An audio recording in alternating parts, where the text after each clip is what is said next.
पीड़ित महिला के साथ हुए अन्याय के संदर्भ में एक पत्र परिषद ली गई।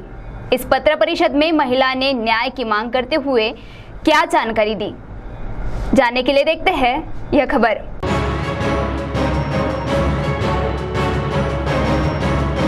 एक महिला ने 3 साल का करारनामा कर एक होटल किराए पर लिया।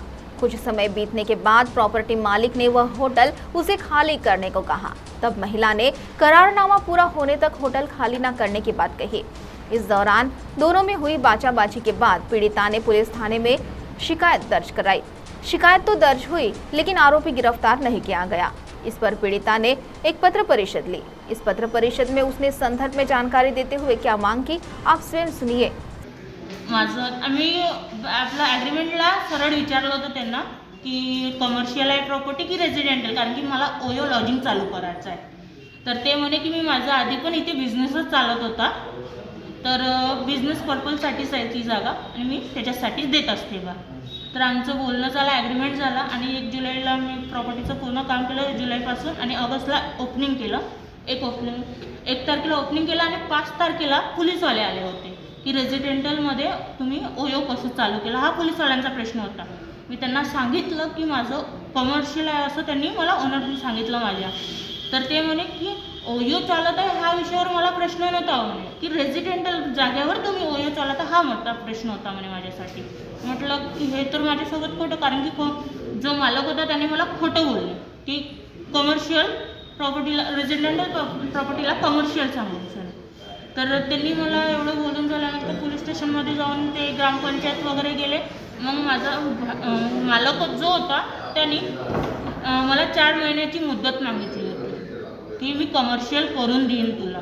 मला असं वाटलं की माझे पैसे गुंतवलेले आहे बा, तर 4 महिन्याचीच गोष्ट आहे। तर मी मानून गेले की 4 महिन्यात मला ठीक आहे। 4 महिन्यानंतर जेव्हा नोव्हेंबरला मला फोन आला 12 तारखेला की कमर्शियल झाले आहे बा, छान चालू होतं। आणि एप्रिलला त्यांनी काय केलं, कमर्शियलमध्ये पार्किंग जागा दाखवली, तिथे त्यांनी हॉल तयार केला पार्किंगच्या जागेवर। मी त्यांना म्हटलं की पार्किंगची जागावर हॉल तयार केला आहे, तर मग तुम्ही जो रेंट सांगितला आहे त्याच्यातले मला 5 किंवा 3,000 रुपये कमी करा। तर ते लोक 5 किंवा 3,000, तर ती सरळ म्हटली की सोनिया जाडाजीची माइंड गुरु आहे, ती बोलली माझ्यासोबत की मी क्लासेस चालू करणार आहे, मला आता जागा खाली करू। मी म्हटलं की नाही, कारण की माझा ॲग्रीमेंट 3 वर्षाचा झालेला आहे। बोलायला लागले, मग आपण बोलू म्हणे या बाबतीत। तर त्या दिवशी 1 तारखेला तिने सरळ म्हटलं प्रॉपर्टी खाली करा। म्हटलं का असं, मला क्लासेस चालू करायची आहे तिथे। म्हटलं नाही, मी खाली नाही करणार, माझे पैसे लागले आहे तिथे, तर मी खाली करणार नाही। दादा बंदी शिवी दिली आहे, तिथे मेन्शन केलं आहे, मी तुला सांगत नाही का, मी समजायचं एकच गोष्ट तुला वारंवार सांगायला, ही आमची जागा आहे।